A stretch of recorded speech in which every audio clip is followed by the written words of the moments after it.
I am very interested in what ordinary, so-called ordinary people think, do, say, write, and film about their lives.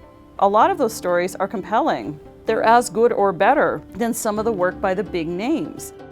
I think that sometimes people who are not avant-garde writers don't get treated with much respect in the academy, so I'm interested in their forms.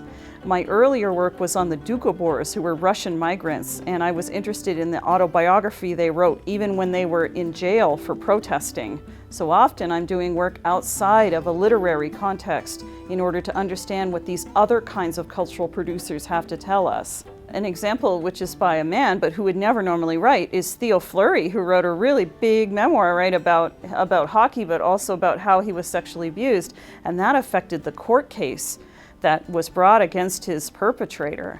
And so that's a really good example of a memoir that did actual social work in the world, but was also really compelling. But he's the last guy you think would, tell a good story, right? But he turns out to be somebody who's really actually very good at it. A lot of these new writers are women.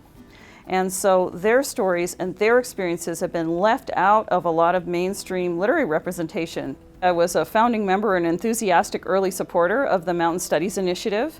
We've had a lot of critical discourse in the area about mountaineering and masculinity, but there's been nothing about women, nothing except some attempt to put them back into the historical record, but never thinking about what was it like to try to even be in that world if they were female, and what was the fallout from doing all of the things that they did. Not everybody who climbs a mountain and writes about it wants to conquer the mountain. But it's the conquering discourse that becomes so important, and it's the voice that screams the loudest.